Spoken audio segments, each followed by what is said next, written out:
Hello friends, how are you doing? Welcome back to my YouTube channel where I keep teaching a lot of good stuff about web development, JavaScript, React, Next.js, Node.js, content creation and open source. Hope you enjoy learning from my channel and that's why I ask you to subscribe to my channel so that you get notification of every video that I publish. Today's thing is a bit special. This is just not teaching a particular topic, but rather I have come up with a complete crash course. What is this crash course about? The crash course is about JavaScript functions. So we will be going through a bunch of details about JavaScript functions in and out and try to understand with lots of code like how it works fundamentally. One thing I keep saying folks is that the concept is much bigger than the syntaxes.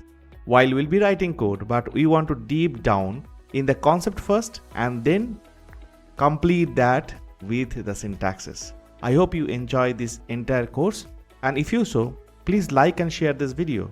If you have any doubts, comment below. I'm going to respond to you with all the doubts, clarifications. Be assured about that. Okay, so a few things before we get started. How to take this course. This is a longer video because of course it's a crash course. I have to fit in a lot of stuff within one video.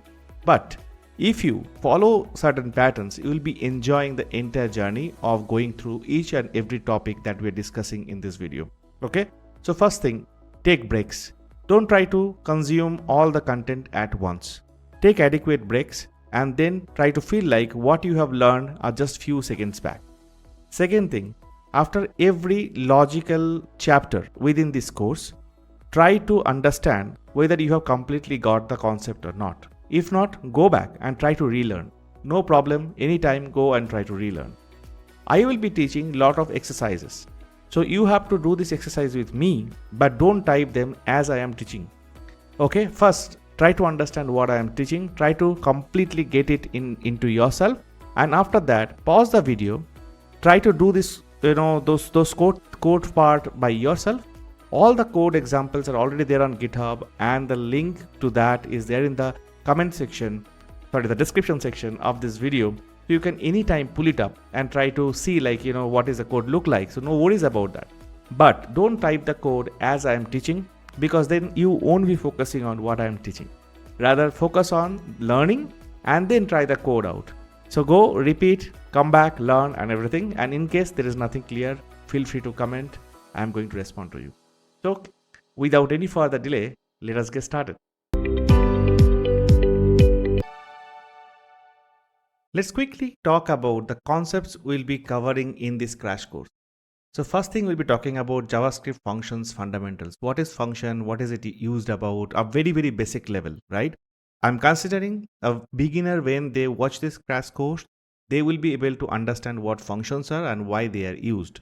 Then we'll be clarifying few terminologies. There are few terminologies which are a bit confusing when you learn functions. For example, functions versus methods, parameters versus arguments, and there are many more such terminologies that we want to clarify. Next, we want to talk about function declarations. We'll be talking about function executions. Then we'll get into call stack. We'll talk about arrow function, nested function, function scope. We'll talk about closure. We'll talk about callback functions, higher order functions, pure functions. We'll talk about IIFE. We'll talk about recursion. So there are lots to learn. There are lots to talk about. That's why I told you, like when we go to each of this chapter in this course, try to understand one chapter before you go to the next one, and please practice the chapter before you go to the next one. Alright, so take your time and let's get started with the learning. The first one about JavaScript functions and its fundamentals. So what is JavaScript function? Before I get there, let me tell you a story. It's the story of two friends. One of the friends actually trying to cook a dish, but she doesn't know the recipe of how to cook it. So she called her friend who is sitting abroad over phone, try to ask for the recipe. So the friend at the other end, she received the call and told the recipe line by line saying that, hey, if you want to cook this dish, you have to follow this recipe. Like you have to put this first, then you have to put this one, then you have to cook it for so long, and then finally your dish is ready. Great. The friend cooked the dish following the recipe that she got. But after a week, when she tried to cook it again, she felt like, okay, let me ring up my friend again and try to ask the recipe. And the same thing happened. The friend gave the recipe over phone. She followed the instruction, cooked the favorite dish. Next month, the story remains same. She calls up the friend again got the recipe, cooked the dish. For few months, it went on like that. But after that, even though they are very best friend, the friend who is sitting abroad really got frustrated of it and just told, hey, I have been telling you this recipe for like 4 or 5 months now. Why don't you write it down somewhere so that you don't have to ask me again and again and I don't have to perform this task of telling you again and again. Rather, wherever you are writing it, you probably can fetch it from there. Then what the friend did?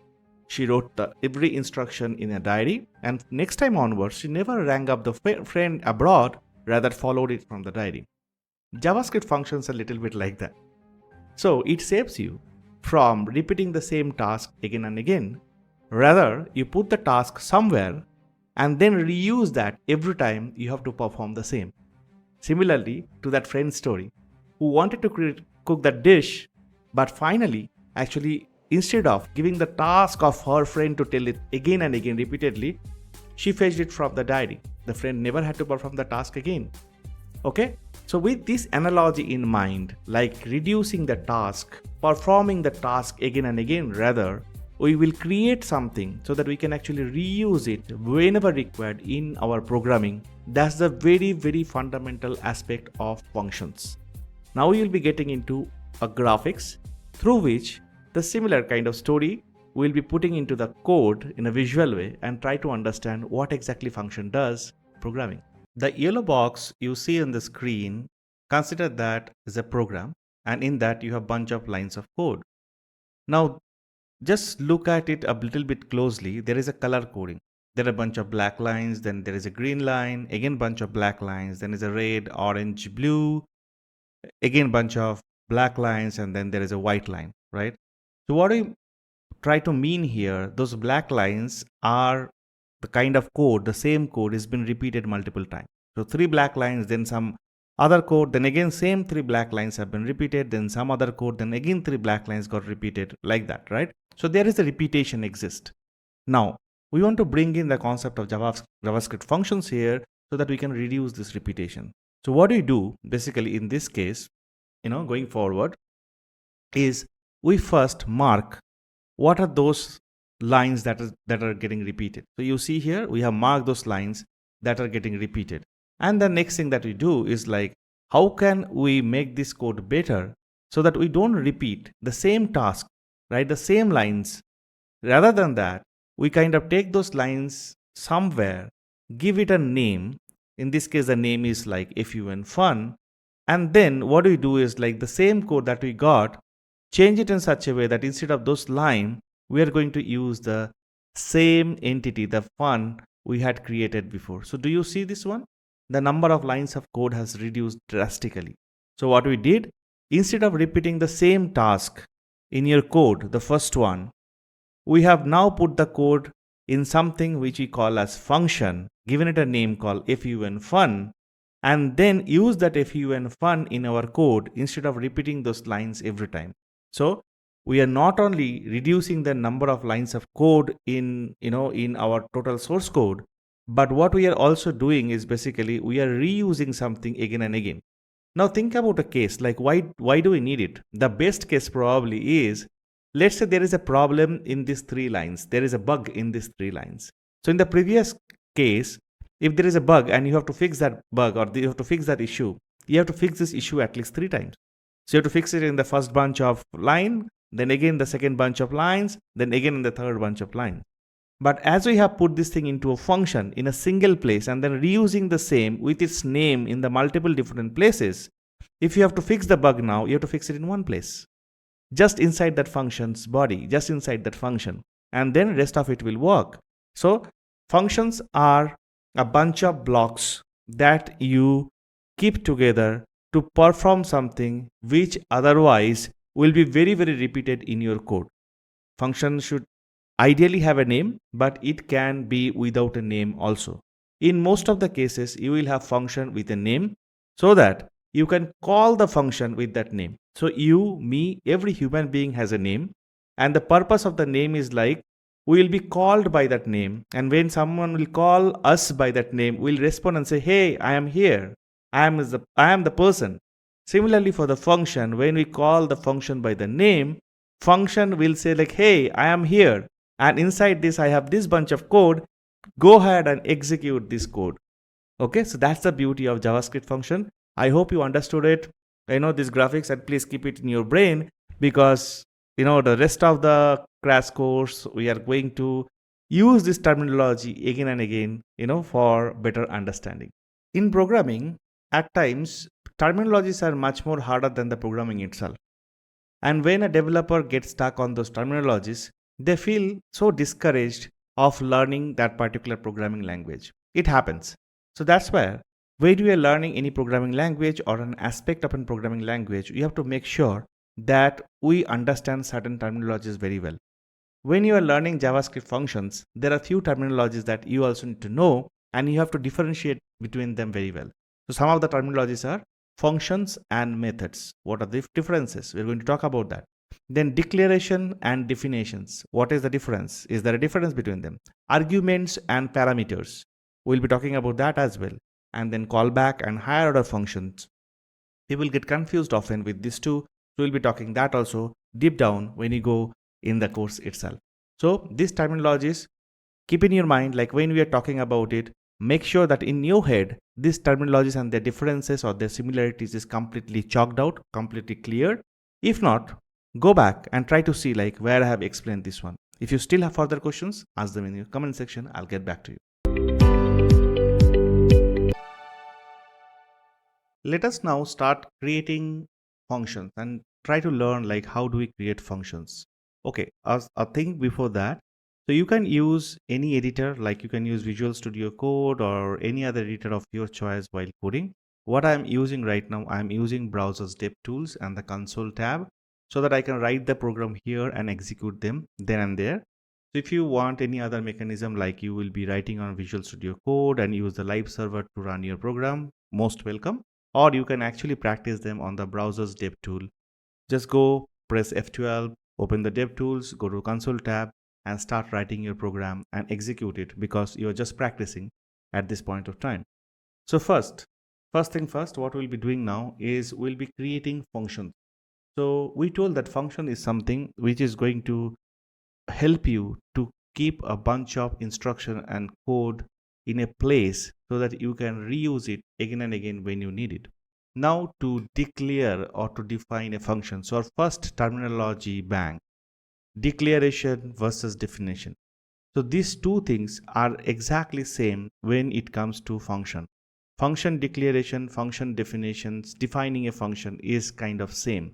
So if somebody is saying I'm declaring a function, or another person is saying I'm defining a function, they are actually talking about the same thing, which is nothing but creating a function with a bunch of logic. So what we're going to do now, we're first going to create a function. So to do that, I have to use a keyword called function. This is the keyword. And then I have to give the function a name. I told just now the function may or may not have a name, but most of the time the function will have a name, so that we can call the function by its name, just like the human being has name. There are situations where the function may not have a name, and we'll talk about the situations in some time in this course. Okay, so let's first give a name. Let's give a name called print me, and then give a curly braces, and then close that curly braces. So this is what you have declared or you have defined a function. Okay, so right now the function has a keyword, a name, a bunch of parentheses, and then a curly braces open, a curly braces end. Inside this curly braces, you are going to write every logic that you want this function to have, so that you can reuse this logic anywhere you want. So for example, this particular function may just log certain thing into this console. So you do console.log. Console.log, console is like an something that you already have with JavaScript on this particular debugger, so that you can use it for your coding purpose, for your debugging purpose. And on console you have varieties of methods. One of the method is log, through which you can log something in the console, so that you can actually read them, or it's more for the debugging purpose that you can use. Okay, so let us do something like printing, something like this. Okay, So I have created a function with a function keyword and the name called print me, and the instruction the function has is a log that I want to print in the console, and that log says printing. That's it. So this is my function definition or function declaration. Now, as I have declared this function with a name, the next thing that I can do beautifully is by calling this function. So to call this function, just type the name of the function, print me over here. There is autocomplete already. And then to call it, you have to give this parenthesis. Otherwise, you are just printing this particular function's name. And if you just do this, the function is going to print its complete body itself. So if you just do print me the name itself, it is going to give you a string version of the entire function's definition or declaration that you have done just now. But to execute, to call it specifically, you have to give this parenthesis. You must give this parenthesis, and then you press enter. It will give its output. It's just log printing, because that's exactly what we asked this particular function to do. So our function has worked. That's great. Now, as the function has worked, I want to just do something more with this. Okay, so this is where what I'm going to introduce something called parameter. Okay, so let's write the same function, and we will say the name is print this, and we will pass something over here which we call as parameter. I'll get into it in a minute, and then I'll close this function's body, and inside this, what I'm going to do, I am going to write like console.log param. So what does it mean? What I have done here? Okay, so I have first similarly created a function with the function keyword and the function name. Here I have not done anything between these two parentheses, but in this case I have done something in the parentheses. So whatever you put inside this parenthesis of a function, it's called parameters. Okay, whatever you put inside this parenthesis is called parameters. You can put as many parameters that you wish to, as long as you need in your programming logic. So if I am passing param, is going to just, I can use this param anywhere inside this function so that I can do something with it. So for example, I can just now do print this and pass this. So it's going to print the thing that I have just given over here. So it means I can pass a value to a function, and that value actually get mapped to the parameter, and that's something that I can use inside the function to do anything that we want. So again, there is a thing that I want to call out over here. There is a terminology thing, a parameter versus argument. Anything in the function definition you pass inside this parenthesis is a parameter, but when you call this function, invoke this function, the actual value that you are passing to this function is called argument. Okay, so that's the difference. Sometimes what happens that we call this also as parameter, that I am passing the parameter. We call this as an argument, that I am passing the argument. That's not the case. So parameter is something that you pass to a function while declaring or defining the function, which is like this. But when you call or invoke this function, the actual value you pass to it, it's called the arguments. So I hope this is clear to you, the parameter versus argument. Okay, great. So we have defined the function, and we have now know what is parameter. We have now know what exactly is argument and things like that. Okay, so the next thing, we have defined the function, but there is one more way we can actually declare or define the function. That's called using the function expressions. Okay, so what is expression? Let's learn. But before that, let me just clear off all this thing that I have done, because I don't need it. So if I say const count equals to 100, this is an expression. What this expression has, it has a variable name called count. It has, like, how we have defined this variable. We are saying this variable is a constant, and then is a value of this particular variable. Okay, so const count equals to 100 is an expression. Exactly similarly, we can actually define a function. So let's take the print me function itself. So in the print me function, the print me is nothing but the function name, which we can actually put as a variable over here.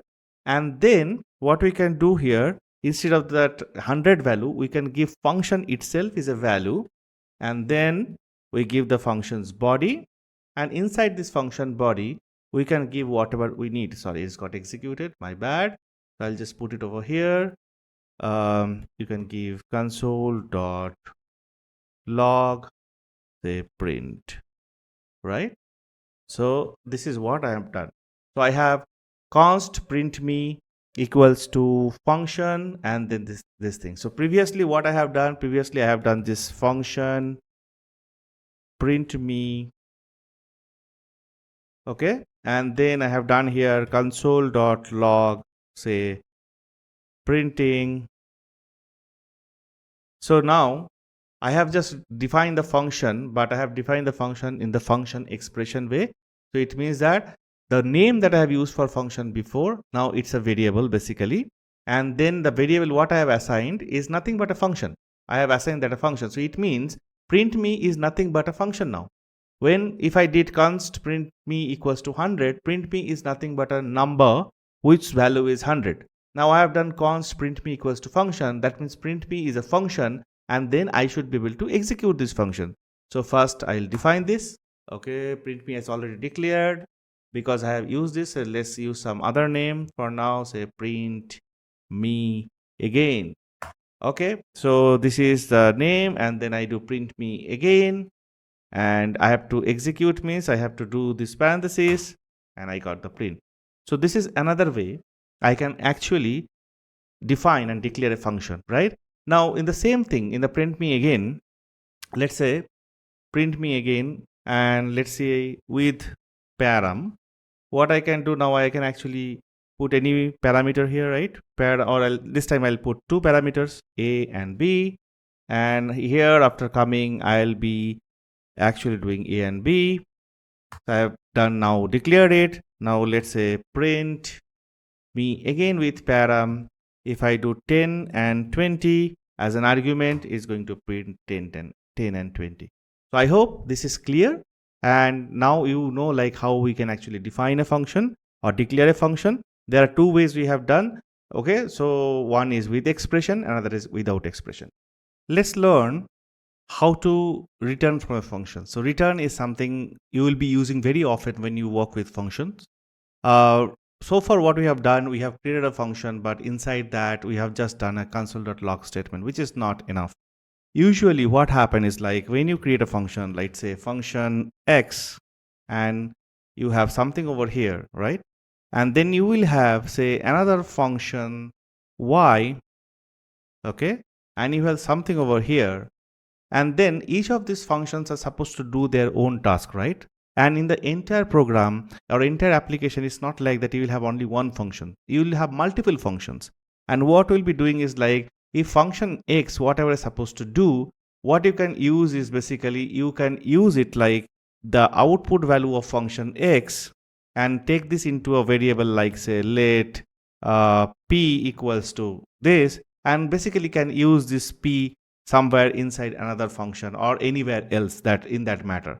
So basically whatever the value of that x function that returns, you can utilize that value anywhere else, maybe in another function or anywhere in your programming, right? So that is very much feasible thing and the thing that you will be definitely doing.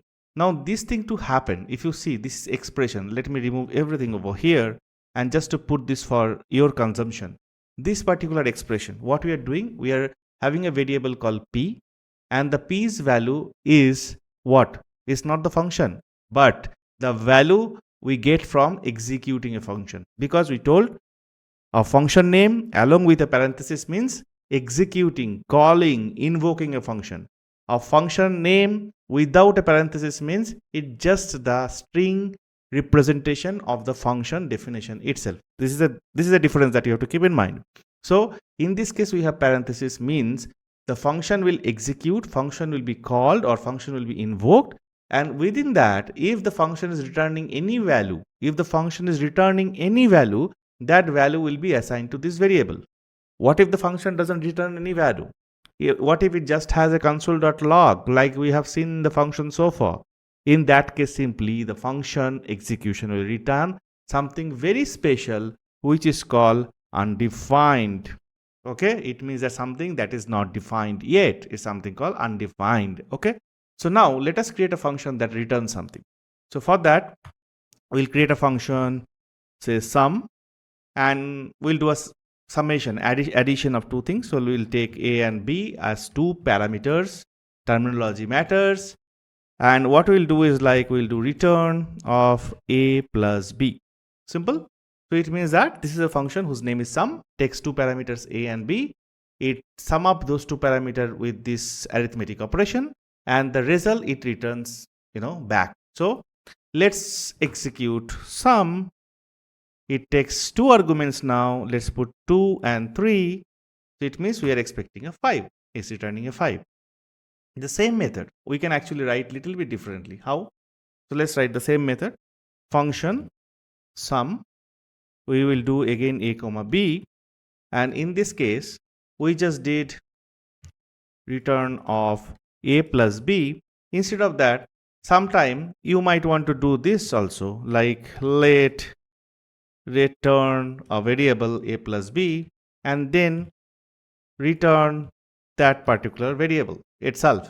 That is also same thing, same as we have done whatever we have done before, like returning a plus b directly, right? So if it is just a simple calculation, returning it directly itself will be a shorter amount of code that people does. So please follow that.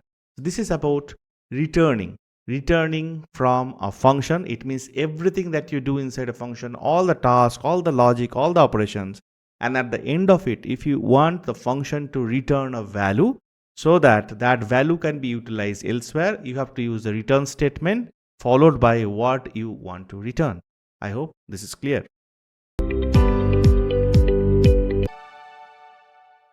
What is default parameter? When you define a function, we know how to define a function. So let's define a function. Function will take the same, okay, little bit different function. Let's say calc is a function, and it takes two parameters a and b. And what we do, we will return some value, and the value that we want to return is something like 2 into a plus b. Okay, this is the value we are planning to return. So what does this function do? A simple function. A function whose name is calc takes two parameters a and b. What it returns is first sum up these two parameters value, then multiply it with 2, and then return something back, a value back. So let's execute this. Let's call this function with 2, 3. All right. So what it gives you? It gives you 10. Yeah, of course, because 2 plus 3 is 5. 5 into 2 is 10. Similarly, you can go do 3 into 3. What is going to give you? 12. 3 plus 3 is 6 into 2 is 12. Now let's say someone in the team forgot to pass this second argument. What do you get? You get not a number. Why do you get a not a number? Because when you don't pass an argument for a parameter for the function, the parameter value will be undefined. We told about that. So it means that in this case, you are not passing the second argument, so value basically, so then b will be undefined. Now a plus undefined, and a will be 3, b is undefined. 3 plus undefined is not a number. Of course, it returns not a number. Now in a situation like this, instead of getting not a number, you might want to safeguard it with some kind of default value, right? Some kind of default value of these parameters, so that at least this won't fail like this. Rather, you can safeguard them with some values of something that you are liking. Okay, so what we're going to do, the same function I'm going to bring in again, and now I can actually default it to 0. Okay, it's a default value or default value for this parameter that I'm putting.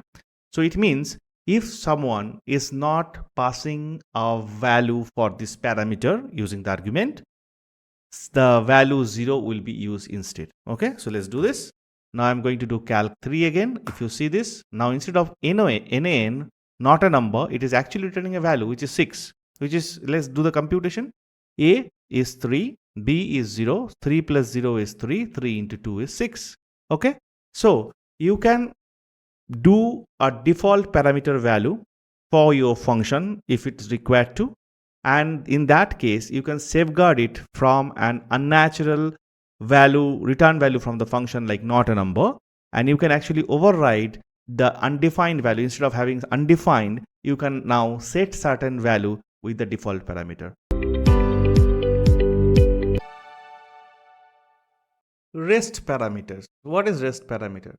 So the REST parameter is something that allows a function to accept any number of arguments as an array. Any number of arguments. Okay.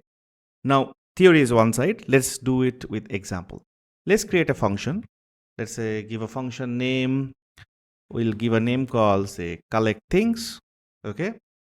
And we'll have two parameters of it. First is x and then is y. Now we are talking about REST parameters, a different kind of special parameters, right? We know about default parameters now. Now we are learning about the REST parameters.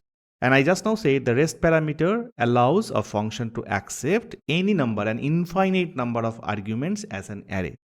Now to make sure the REST parameter accept an infinite number of arguments, what we have to do, you have to give a special syntax to it. The syntax is with 3 dots. So when we give 3 dots, what happens is like this particular parameter become REST parameter. Now here two things I want to call out. A function definition can have only one REST parameter. So it means that you cannot do x comma REST parameter y comma REST parameter z. You cannot do that. So it can have only one REST parameter, and the REST parameter must be the last parameter that you define for the function. These two rules please keep in mind. I'll repeat again. A function definition can only have one REST parameter, as we have over here with y. The REST parameter must be the last parameter, like how we have here. So you cannot have like, making this x as a REST parameter and then y as a normal parameter. You cannot have that. Rather, you have to have like this. Of course, the name suggests it means REST. REST means rest of it. Rest of it means whatever is left over. So that is where it goes at the end. Okay, now what I'm going to do, I'm going to do a console.log of x, and then I'll go do console.log of y, so that I can actually print and see like what exactly it prints. Now I have defined, let's just do collect things. Let's just do collect things and then pass some arguments, any number 5, 6, 7, 8, 9. Okay, 9 enough.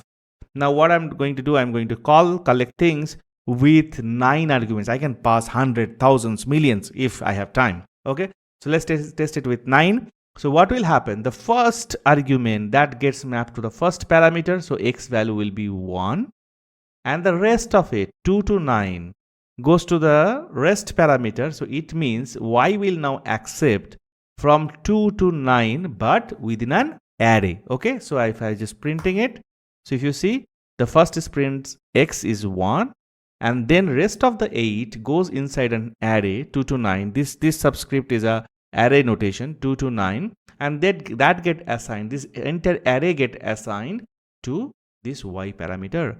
That's why it's called rest parameter. Hope it was again easy for you to understand, and you will try to practice a lot about the rest parameter.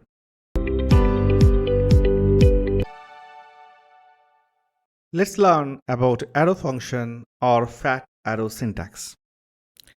Alright, so we know how to define a function, right? Let's do it again. But this time, let's repeat the one we did with function expression. Const add equals to a function, and then we have two parameters over here, and then we have return of x plus y, and finally we close this particular brace.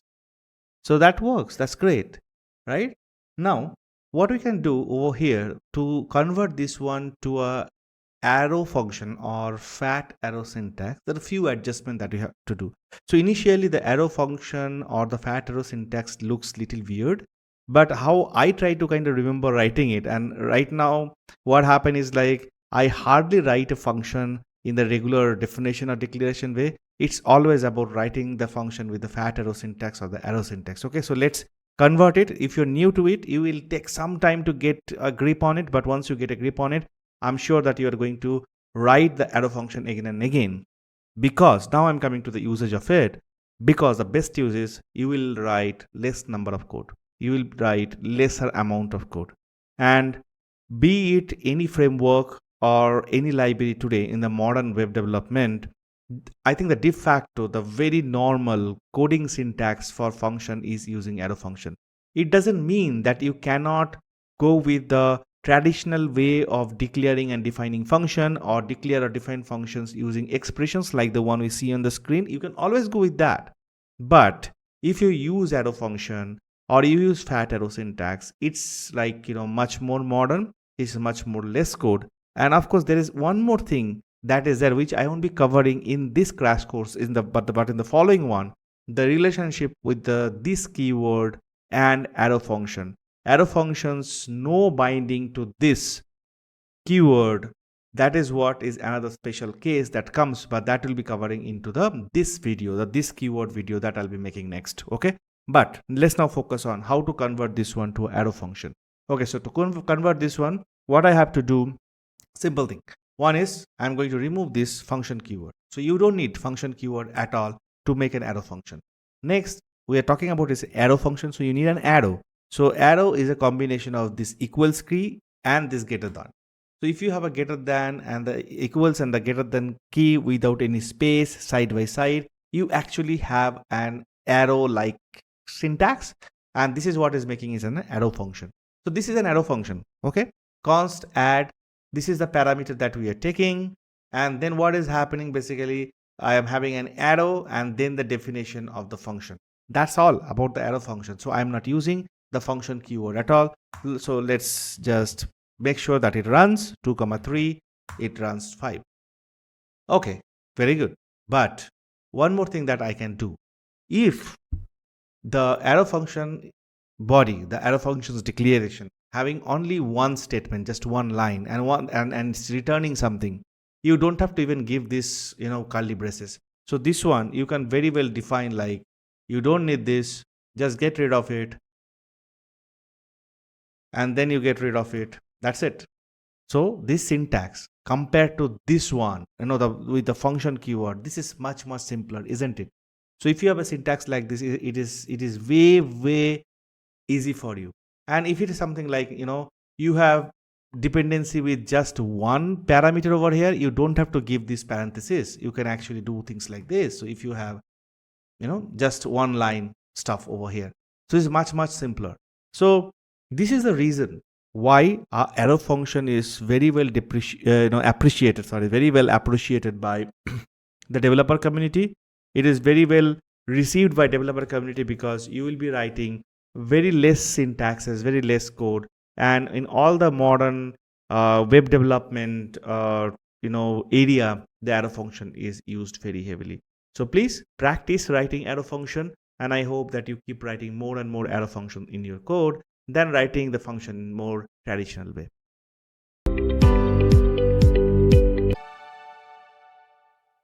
Alright, so nested function. What does nesting means? We know how to create a function. Let's say we create a function called outer, and that function has a body, and it can have certain instruction like what is this function supposed to do. Maybe in this case the function is supposed to print something called outer into the log. Now JavaScript allows you to create a function, to define a function within another function. Okay, it might sound a little bit strange if you're new to it, but this is a very powerful feature, and this is the first basic thing towards understanding the concept of closure. The concept of closure in functions, in JavaScript function, equals to the understanding of nested function plus function scope. So if you want to understand closure deeply, I want your attention over here. First, understand what nested function is, how does it work. Up next, we'll be talking about function scope, and then we'll be talking about closure, so that everything is very clear to you and is very straightforward to you. All right. So nested function. So function within a function. This means I can create another function over here, give it a name. Maybe for simplicity, I'm giving it an inner, and I can give a console.log. As I've defined this function using the outer function, this function is called a nested function. And this nested function, as I've defined outside, inside this outer function, I have to call this one inside the outer function itself. Okay. So like this. So right now, if I have defined it this way, and if I call the outer function, what will happen? The outer function will be invoked. It will print this console.log. Then it will see this inner function has been defined. The definition happen. And after that, it will invoke the inner function also. So what will be the output if I do this outer over here? Okay. So the output is outer and then the inner. So it first print the log outer, and then the definition happen, the inner get executed, and this inner actually gets print out. So you can have nesting to any level in JavaScript functions. However, you won't see in practice too much level of nesting, but you definitely will see. Now if you go back and see the code, the various JavaScript code, you definitely will see some level of nesting, some level of defining one function, another inside another function happening, and it's a very powerful feature. We'll be able to see this in a moment. Okay. Just now we have seen what nested function is, and now we are stepping into understanding function scope. Okay, these two are a bit interrelated because you have to understand the concept of nested function. You can define a function within another function, and then the function scope is important to understand who can access what. Okay, now there are certain generic rules, but to understand those rules, I thought a graphical picture will be much more important. So please pay attention to this graphic over here. So let's say there is a JavaScript file, and a function is defined inside that. So the function is running globally. It means that the function is not inside any other function. So this blue one is a function. This particular function is not inside any other function. Okay, the function is just defined globally.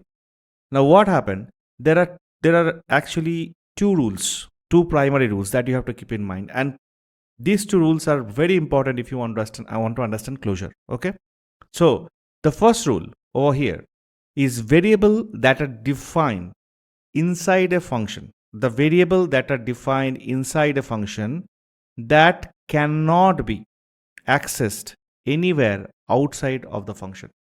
Okay, so the variable this one is defined inside this function cannot be accessed from anywhere outside of the function. Okay, so anything defined in this blue box cannot be accessed outside of the blue box. Understood? First principle. Okay, a variable defined inside a function cannot be accessed anywhere outside of the function. Second principle, the opposite of it. A function can access all the variables inside the scope it is defined. A function can access all the variable inside the scope it is defined. So it means this blue function can access all the variables that is defined in the scope. The function is defined in the global scope. So inside the global scope, if I'm having any variable, I will be able to access that from this function, but the reverse is not true. From the outside, you cannot access the thing which is inside. Understood these two rules? Let's repeat those two rules again because it's very important for us to understand closure. Variables defined inside a function cannot be accessed anywhere outside of the function. First rule. Second, a function can access all the variables inside the scope that it is defined. So this blue box is defined in the global scope. So in the global scope, if there are any variables from this blue box, from the blue function, I should be able to access it. Great. Now we have learned about nested function, no? So just replace this global with a function and this function one with a nested function. Okay, inner function. So the global is outer function and this function is an inner function. In this case also, then the formula remains same. The rule applicable over here also. So it means your outer function cannot access anything from the inner function, as the inner function is defined in this outer function. So it means the inner function will be able to access anything that is defined in this outer function because inner function is defined in the outer function scope. Very simple, right? So now if it keep going nesting, like if there is another function inside, same rule applicable. We have the same rule applied over there. So this is how it works. So you have to keep this thing in your mind. Now we are going to see with some code example here. Okay, we'll be seeing some code example over here, but you have to really remember this rule that a variable defined inside a function cannot access anywhere outside of the function. From outside of the function, a function can access all the variables inside the scope that it is defined. So these arrows and these things, if you keep it in your mind, I think things will be very clear. Okay, so let's move on and try to see like how the things works code wise. We'll be doing some coding now. So based on the rules that we have learned so far, we are going to write the code so that we understand this thing clearly, right? Let's create a function. Let's create a function called say do something. Okay. And what is this function doing? It's basically, let's create a few variables inside that. Okay. So let's do let x equals to 10, const y equals to 20, and then let const, okay, let's create var z equals to 30. Okay. And then simply we'll do a console.log of x comma y comma z. Okay. So we know if I now do something, I just call this function. I know what will be the output is 10, 20, 30. Very, very straightforward things that we have created over here. Okay. So, but this is where our rule number 1 comes into the picture. What was the rule number 1? Variable defined inside a function cannot be accessed from outside, right? So it means I have defined let x const y var z inside the do something function, and I've executed do something. It's executed this console.log xyz. Now if I try to take this console.log and try to execute outside, what is going to happen? Do you see that? It says x is not defined. Okay, x is not defined. Maybe x is late, so it's not able to define. Y also is const, not able. How about the var? No. Even if it is var and it is defined within a function, you cannot access this variable outside a scope, outside of this function. You cannot access. That is the first principle that we have learned just now, right? Now, second principle. What was the second principle? Do you remember? The second principle was about if the function basically now can access anything and everything from its scope, basically the scope where it is defined to. Okay, so let's see the second rule. Now what we'll be doing? We'll be defining var x equals to 10, const y equals to 20, let z equals to 30. Okay. Now, if I do function do something and do a console.log of x comma y comma z, what do you think will happen? If I just execute do something, what will happen? Do you think it is going to give an error or is going to print? It's going to print successfully. Why? Because our second rule say wherever the function, whatever the scope the function is defined, in that scope, if there are variables declared, the function can access this variable. This function is declared in the global scope. It means that function is not inside another function. So it means if the global scope is having any variables, so the function will be able to access those variables inside the function itself. But when we did the thing other way around, we have declared all this thing inside the function and tried to access them from outside, it doesn't work. So these two rules define the functional scope. The scope that we are talking about is the functional scope. You have to remember what is accessible where. Simple thing, if it is in the outer scope, if it is defined in the same scope where the function is defined, it is accessible within the function. But if it is defined within the function, it is not accessible from outside, even if it is a var that is declared and defined inside the function. Clear about it? Great.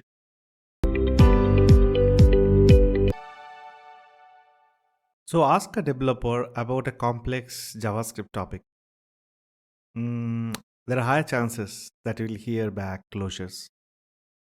This is because the closures are not understood fundamentally by connecting the dots. Okay, from connecting the dots point of view, if you don't know about connecting the dots and creating a mind map to learn a complex topic, I have created a video on how to learn JavaScript by connecting the dots. Please go ahead and take a look. Now, coming back to closures, If you learn closures by connecting the dots, you will find closures understanding much easy. If you just jump into closure and trying to understand, you may not understand it well. But if you come from the background of nested function, then function scope, you will be able to understand closure very easily. Okay, so let's get into understanding closures so that we can actually feel it. It's easy. Take a look into this picture on your screen. So there is a box, inside that there is another box. Consider this one as an outer function and this one as an inner function. We have learned about the nested function already, right? So let's give them a name. For example, I'll give this one as f1 as a function one, or I'll give it as a name, say outer, to be very sure that they're out. This is outer, and this one, of course, inner. Now you know, if I define a variable over here, say a, this variable is not accessible from outside. But if I define a variable over here, say b, this variable is accessible from inside the inner function. So we have learned this in the nested function and the function scope very clearly. Okay. Now, what is closure? The nested function is a closure. This inner function is nothing but a closure. Okay. As simple as that.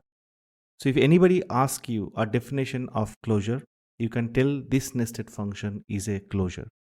Now, if you go for a bookish, closure definition, for example, if you go to MDN and try to look for what is closure, you will get a definition like a closure is a function that can have free variables together with an environment that can run that variable. Okay, which means the environment means nothing but this inner function, and the variable means every variable that is defined inside that inner function, and there is an ability through which you will be able to run things which is in this inner function. So this inner function is basically is a closure. Okay, this is how we should be understanding closure. Now let me summarize. The inner function can be accessed only from the statements in the outer function. Correct? We'll see it in code also.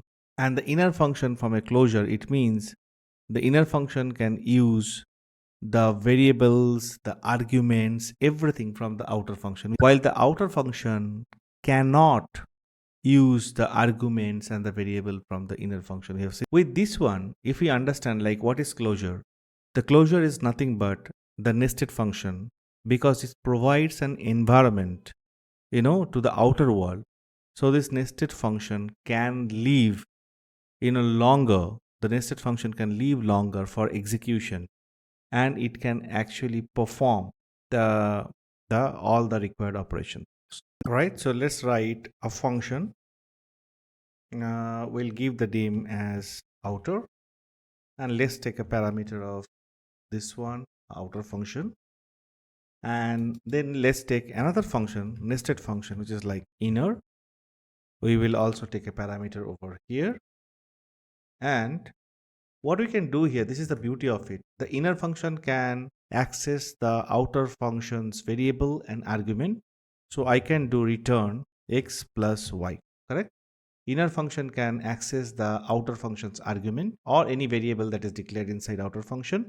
So I can do return x plus y pretty well over here. Okay. And then finally, what I can do return inner. Okay. I am returning this inner function as well. Okay. Now, since the inner function is which one? This one forms the closure. This is what is closure.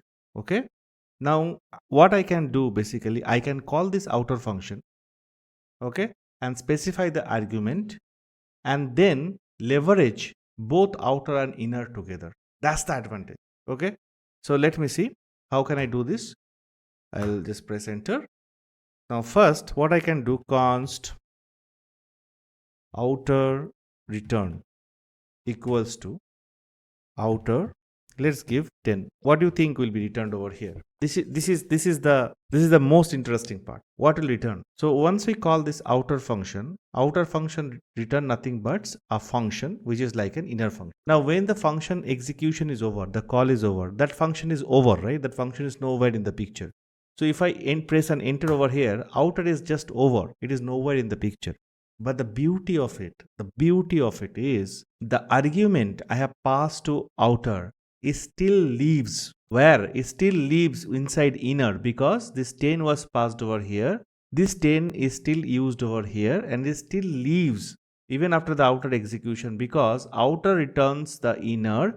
So inner is actually over here, outer return. So let me just, if I just do outer return for you, if I just do this one and print this for you, what it returns? It returns inner y return x plus y. So it's return this function where x is nothing but this 10 that I have passed.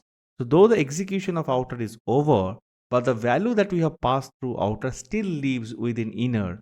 So it means if I just execute outer return now, out here, outer return now with a parameter set 2, is going to give me the output of 12. Why? Because outer return is nothing but this inner function. Inner function expects a parameter over here, the parameter that I have passed as passed the argument over here. But what it did, it actually used this 2 with a variable that I have passed long back and the execution is over. That's why this is called closure. This is created a closure. Closure is nothing but the variables and an environment that you can actually execute freely. What do you mean by freely? It means usually in functions, whenever the function execution is completely over, this is done. Any variable that is actually created inside that's all gone. Is basically you are not going to get it anymore. But in this case, though outer is executed long back, but the argument or the parameter we have passed through outer is still lives within inner, because inner is a closure and I can actually utilize it at a later point of time.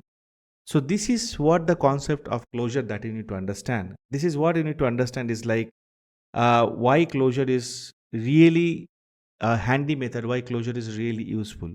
So you can use closure for various use cases. One of the use case that I have seen over here is like preserving the variable. So I have passed 10, though the function execution is over, but still 10 is preserved over here. And as it is preserved over here, it can be utilized with another value to compute something and return, right? That's why the closure is useful.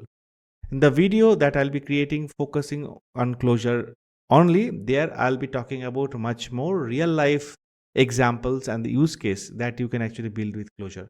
So as you understand closure fundamentally right now, start practicing, start creating this kind of a small example where you have an outer function, inner function, outer, inner, both take some argument. You return the inner function from the outer function and see after outer execution gets over how the value that you have passed through outer you can still use inside inner at a later point of time. So this kind of thing, the example that you are seeing over here, try to find out this example over internet or try to cook something by yourself and try to practice it. More use case oriented example, like real life use case oriented example of closure, that will come in a dedicated video. I hope this clarify your concept. Now just to recap it once, the closure understanding is depending on your understanding of nested function plus function scope. We know by nested function that a function can define one more function within it. We know why the function scope is like the outer function cannot access any variable inside the inner function. However, inner function can access any variable and the argument of the outer function. This ability gives us a very powerful feature called closure, through which even if the outer function execution is over, but we can persist certain values which was passed to the outer function within inner function and compute it at a later point of time.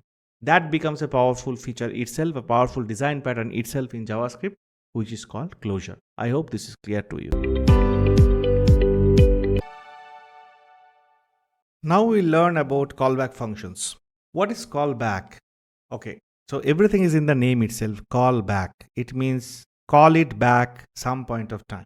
But let's understand with some example. Now, in JavaScript, function is a first class citizen. What do you mean by that? It means that we can create a function, we have seen function definition. We can assign a function, we have seen, like when we do const x equals to function, and then basically we can assign this function to a variable. We can assign a function. We can return we can define a function within another function. We have seen this from the nested function. Now, the next thing that we are going to see is like we can pass function as a parameter to another function. Okay, that is where the callback function comes into picture, and we'll see what its use cases are. Okay, first let's define a function called foo. Okay, and this is the foo function. What is this foo function doing over here? Let's assume that foo function can take another function as a parameter. Let's pass another function as a parameter called boo, or let's call bar, because that's foo, bar, buzz are the things that we usually use these names for examples. Now, as this function takes an argument which is nothing but another function, so it means I can capture it as a bar parameter and assume that this bar is nothing but another function. So it means that inside this I should be able to execute this function. Very simple. If it was a string, I could have printed the string or concatenated with something else or done something with the string. If it is a number, I would have done something with a number. If it is a function, I'll simply execute this function. Now, to execute this function, we know that we have to give this parenthesis to call this function or execute this function. This particular function is called a callback. Okay, this particular function is called a callback function. But why? We'll come to that. But first, I want to execute this. How do we execute this one? I have defined it. Now, if I have to execute this, I know that foo takes a function. So I can actually pass a function to it.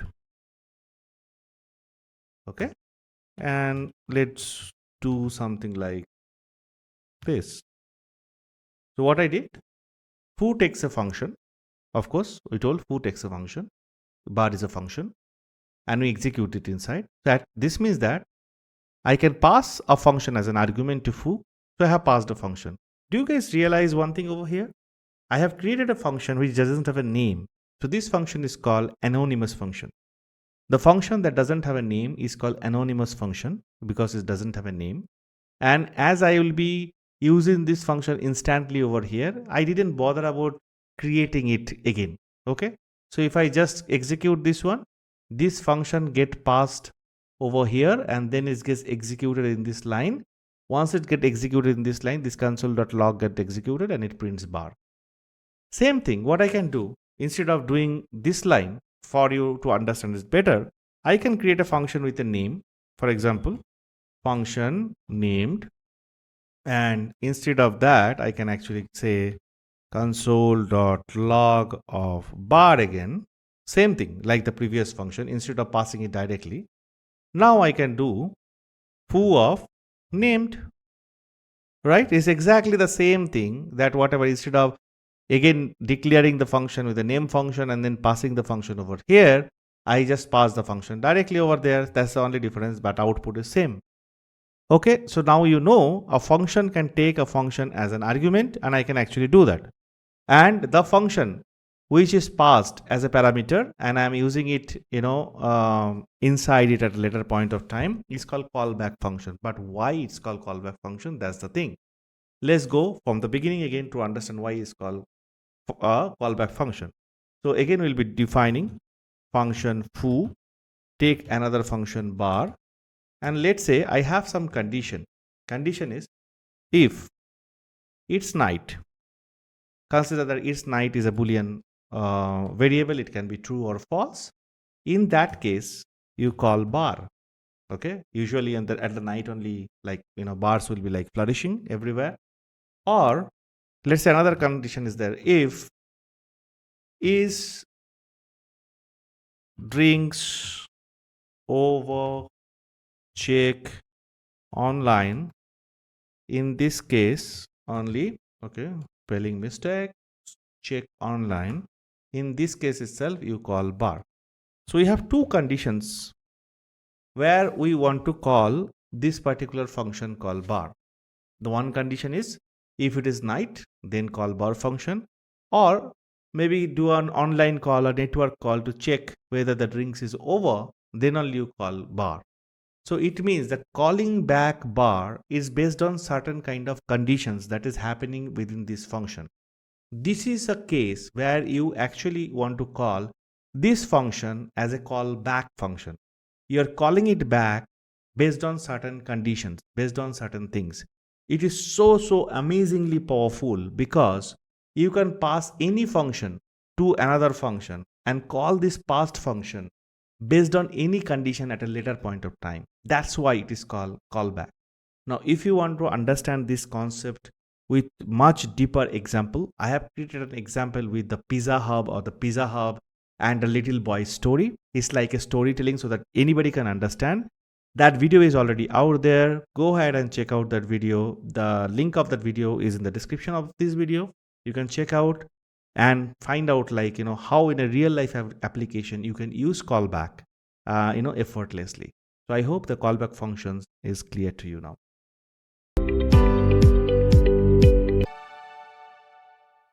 Now we learn about higher order function. Higher order function or HOF. Okay, what is higher order function? A higher order function by definition is a regular function, it's a normal function that takes one or more function as an argument and or returns a function as a value from it. Okay, let's write it down. It's a bit complex in that way.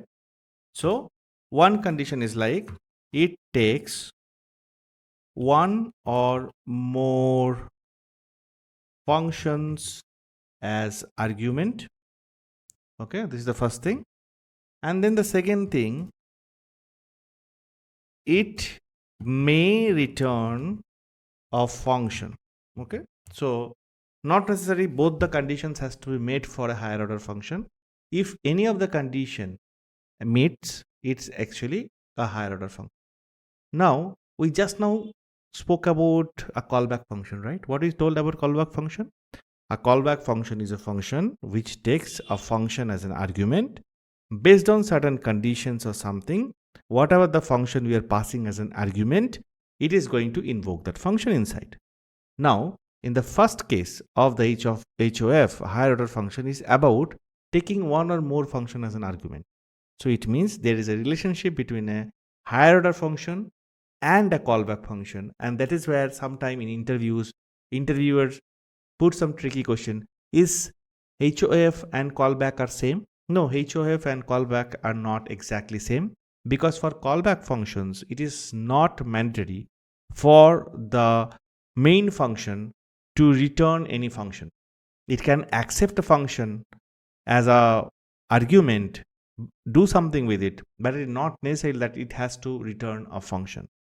Whereas in higher order function, if the function return another function, it calls a higher order function. In that case also it calls higher order function. Okay, so it means that if I am just taking like a function, okay, let's take a function, let's give it the name called get capture, and let's take a parameter called camera. Okay, now if I am doing like this is a higher order function. Why? Because camera is a function and I'm executing this one over here. So I can actually call get capture over here. I can call, sorry about that, I can call get capture over here and pass a function to it. I can say function, okay, do a console.log,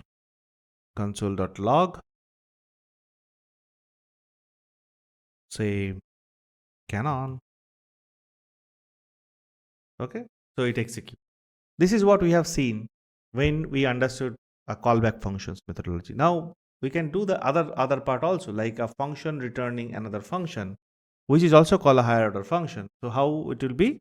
We can actually do like function return the fn, and it can return a function which say the console.log of returning something we are printing over here to prove that it works. Now how am I going to execute this? multiple ways to execute it. For example, const say fn equals to, I can do return fn to return fn. When I do return fn, what it does, it return a function, right? No.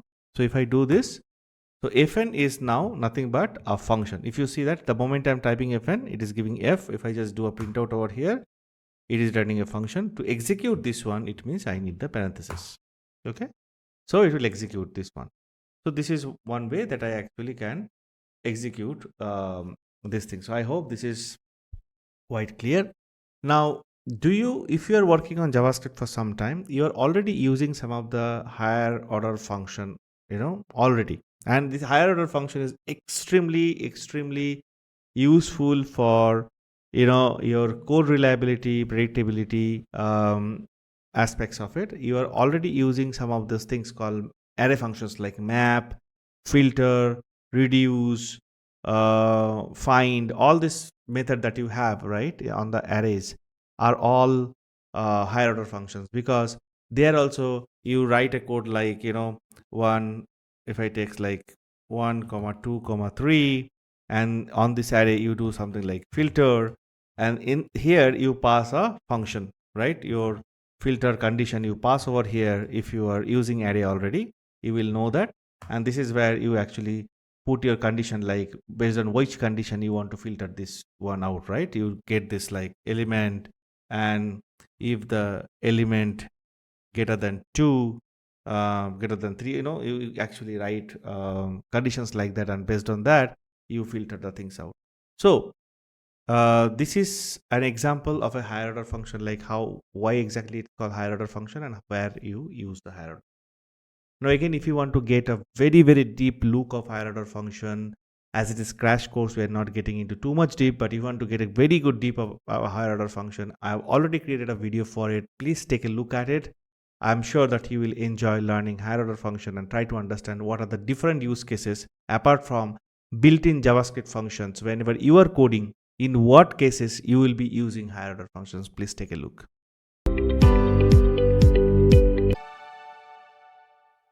Let's see what a pure function is. In JavaScript, when you're dealing with function, you deal with a lot of pure functions. You also deal with a lot of impure functions. By definition, a pure function is a function that produces the same output for the same input. Same output for the same input. Okay. So function, say greeting, input is name, and what is going to do is going to return a greeting message. Okay. So return hello, and so this kind of greeting message is going to return. So fair enough. So if I call say greeting and pass my name, is going to return hello Tapas. So for same input is going to return same output. If as many times I am going to input Tapas, that many times it is going to return hello Tapas. If I do hello YouTube, it is going to return hello YouTube. As many times I am going to input YouTube, that many times is going to output hello YouTube. Pure function. This is pure function. Pure functions helps in predictability. It means that if the input is same, output will be always same. So this is very predictable. What is impure function? Just the opposite of that. It means that for the same input, it's not going to create the same output. Okay, so same function, if I just do a little bit different way. So for example, let me create a variable called greeting, and what I did now initialized with hello. Okay, now I have a function like function, this guy. I'll just copy this so that I can utilize it, but I'll change a little bit. What I'll be changing, instead of this hello, hard coding hello, now I am taking this greeting from here. Okay, all right. So if I now say greeting Tapas, it will give hello Tapas. Fair enough. If I give Tapas again, it will give hello Tapas. Fair enough. But if I change this greeting variable value from hello to hola, and then I do it again for the same input Tapas, the output become hola Tapas. So from hello tapas, it become hola tapas. So it means say greeting is not producing the same output for the same input, right? No, because it is depending on something, and the something is called side effect. What is the side effect? The side effect is nothing but a variable which is outside of the scope of say greeting function, and say greeting cannot control this particular variable. Anyone can change, which can create a side effect such that this particular function is no more a pure function. It is no more returning the same output for the same input. So this is the difference between a pure versus impure function. Can you write all the functions as pure function in your application? May not be. You may not be able to write all the functions as a pure functions, because there will be side effects. You need things like that. You have to make network call. You have to probably write something on the console log. Everything is side effect. But as much as possible, if you can make certain things as pure, you have more predictability for those cases. So look out for these things. Again, if you want to get deeper to pure function, you want to learn like the real life use case of pure function, where exactly we use, where can we make use of it, I have created an extensive video for pure function. Take a look at it so that you can learn and practice it much more. All right, so I hope now you got the basic fundamental understanding of a pure and impure function.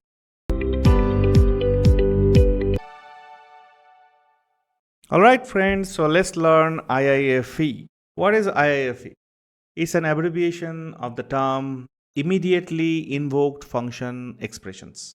I for immediately, then I for invoked, then F for function, E for expression, immediately invoked function expression. What does it mean? It means it's a function expression. That's where the code inside that function gets executed immediately after it's been defined. Now let's take a function. For example, function x, this is the function, right, which is having a name x.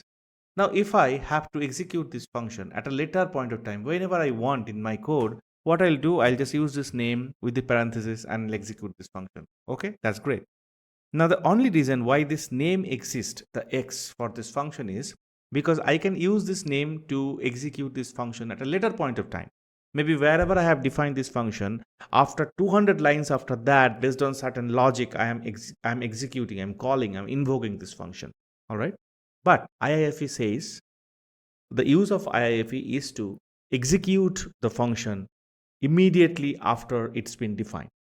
So if I have to do that, I don't need the name of the function, because the moment I define, right after defining the function, I want to execute it. So I don't need a name. So let's start with something which doesn't have a name. So I did function x before. I don't give any x now. Rather, I have created something like this. But if I try to run this, it's going to give me a problem saying that function statement require a function name. Okay. So now I cannot create an anonymous function like this and let's just keep it as it is because it's require a function name. Okay. Now let me introduce an operator called group operator, which is nothing but a bunch of parentheses. Now if I put this anonymous function, the function without a name, inside this group operator, what happened if I just given enter, it actually gives me the string representation of this particular function itself, the string representation of this function itself, correct? Without any name, but string representation. In previous chapters, we have seen whenever we get a string representation of this function itself, it means it's a function. So it means I can actually give the parenthesis after that to execute it. So it means if I take this guy and just put a parenthesis around this, it means it will be executed. Yeah. So I have got a proper function that's got executed. So this is what is IIFE. So now let me write a few code inside that so that you know that it's getting executed. So console.log IIFE. If I just try to execute this, you see that IIFE got printed. So the function when I'm defining, at the same time, I'm also executing this function. That is what is IIFE. That is what is immediately invoked function expressions. Now, if you ask why does it exist, there are a few reasons why it exists.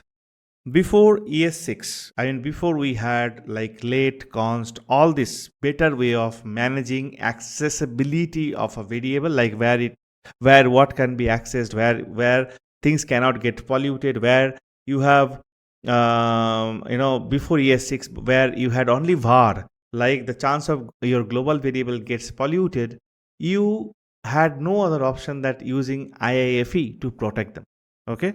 Also, another reason is like a very normal reason is like when you create a function with a function name, it means the function name, unless it is a like nested function or inner function, the function name basically exists in the global context, right? And the globally, it is not inside any other function.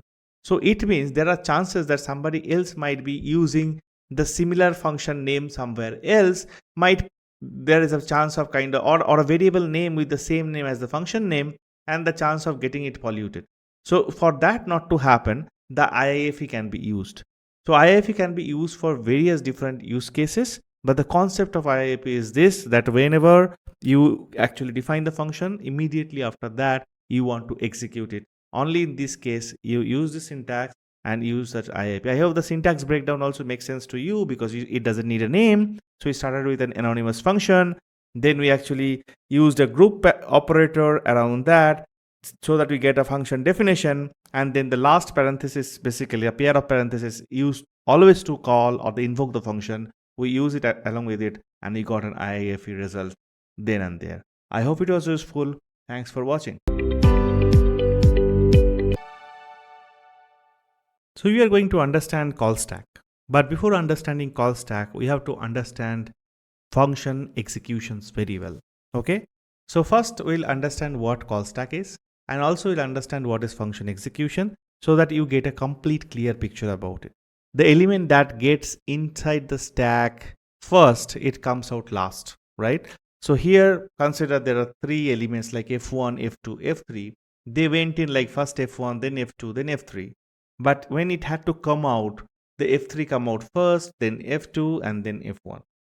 That's how the stack works. Now, instead of a normal variable, if a function gets inside a stack, then it will be like similar way, like first F1, F2, F3 gets in, and then F3, F2, F1, it comes out in this sequence. So when a function gets executed, there is a stack that JavaScript engine maintains. Okay. And in that stack, it defines like how the execution of this particular function takes place.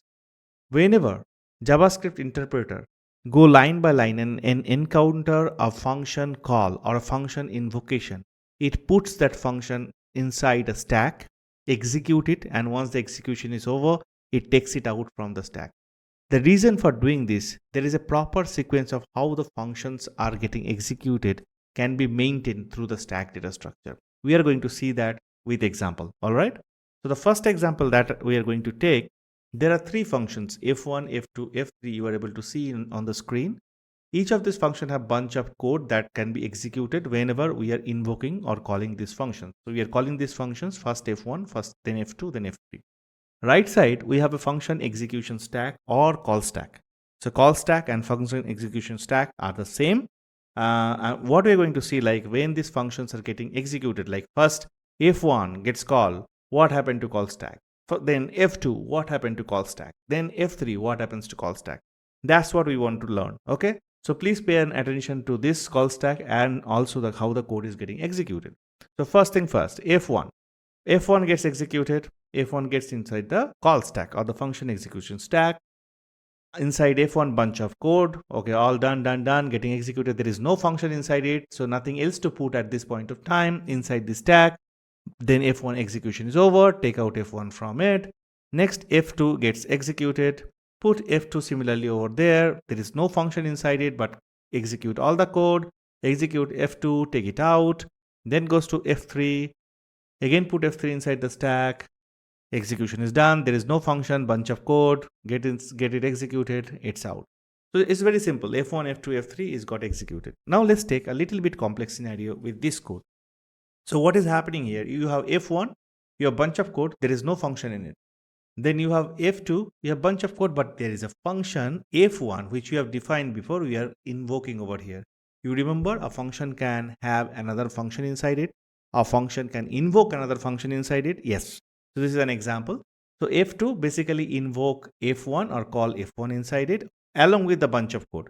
F3, there is no other code other than it is executing F2. It's like a chain, right? So when we invoke F3, it is actually invoking F2, F2 executing a bunch of code and invoking F1, F1 executing a bunch of code, but no function invocation inside F1. Now, how this can be depicted into call stack or the function execution stack, that's what you're going to see. So again, pay attention on the right side.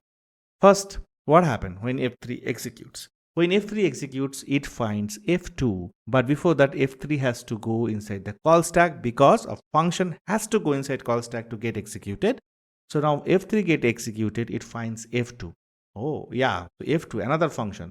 So before I take out F3 out of it, because F3 will be taken out only when F3's complete execution is over, but is not over. Now the cursor is at F2. So it has to put F2 inside. F2 came inside.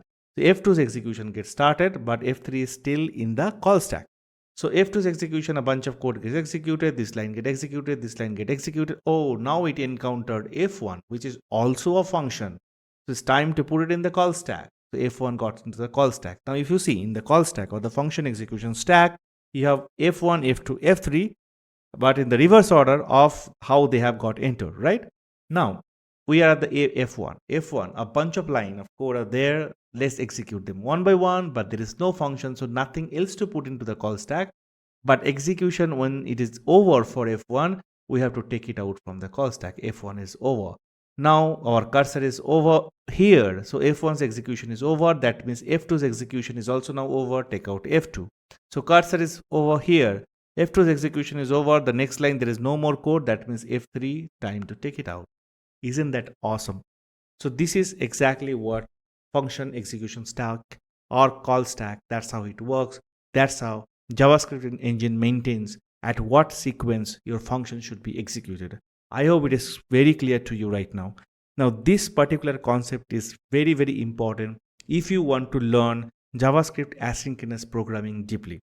I have a complete series created for JavaScript asynchronous programming. If you are interested, go ahead and take that series. I'm sure that you will be able to master that concept very, very quickly. All right. Thank you for watching.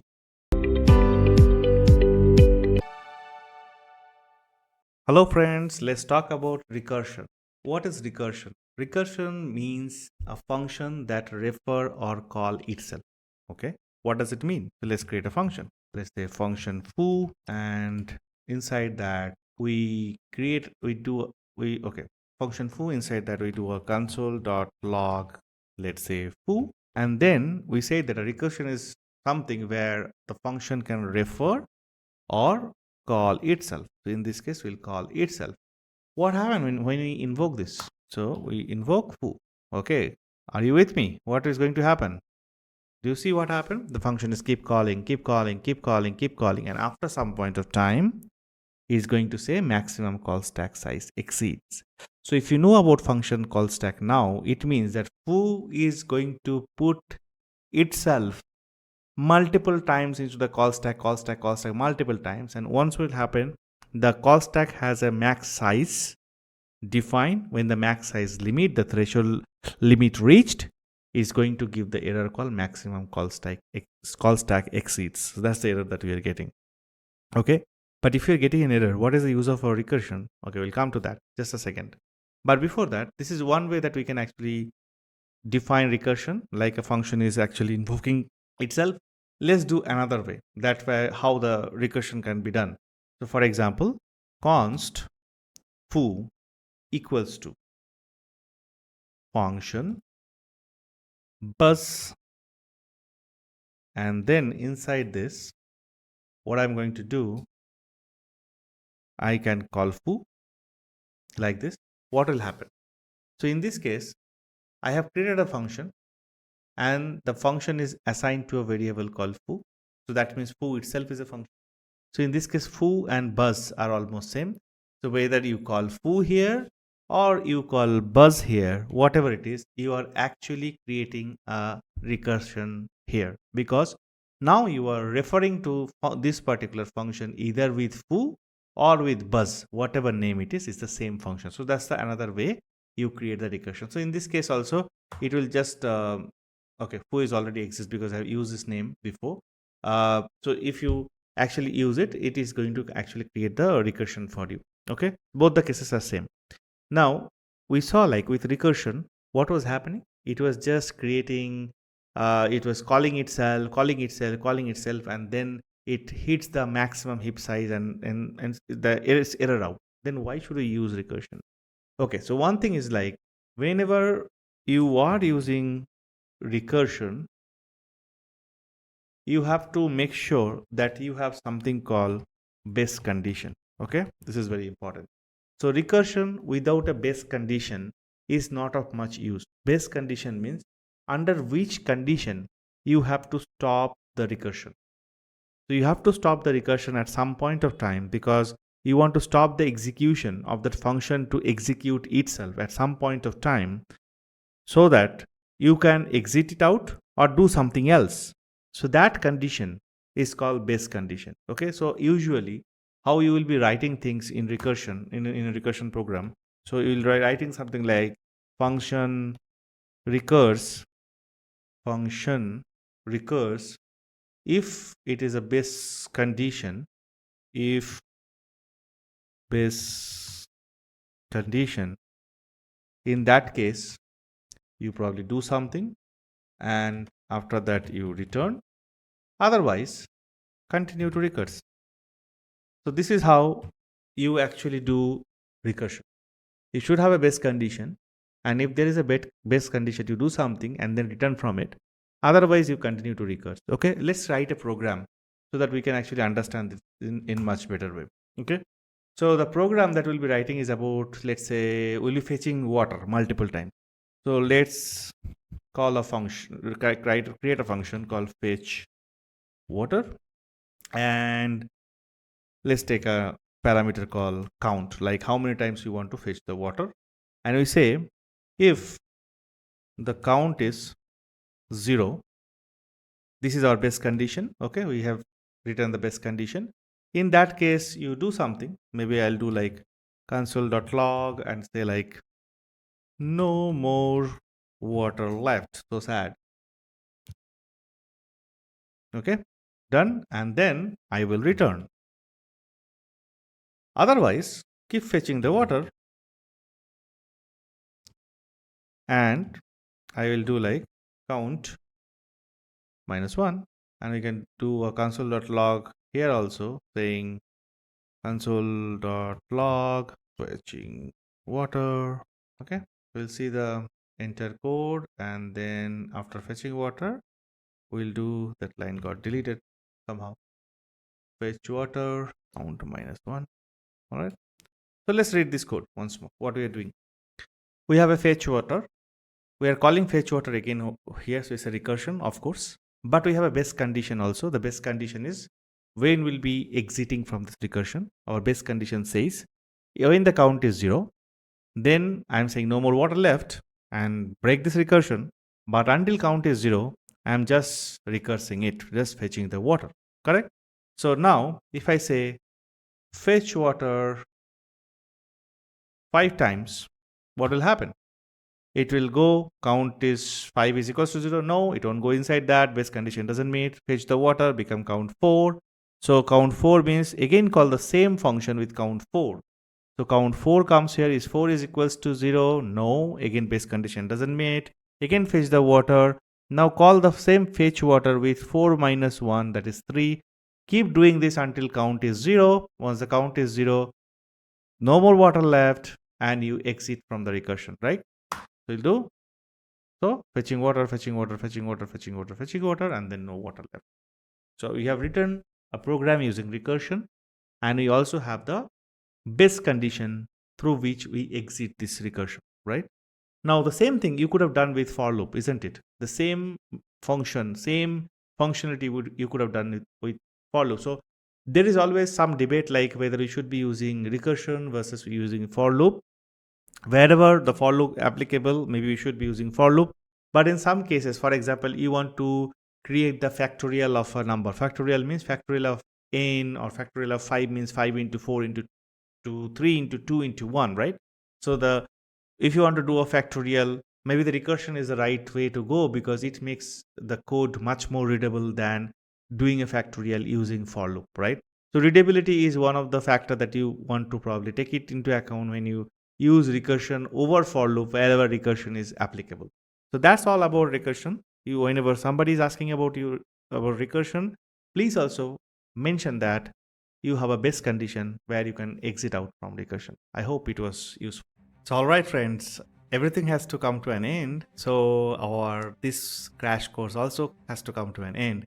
I hope you enjoyed learning all about the functions, all the things about functions.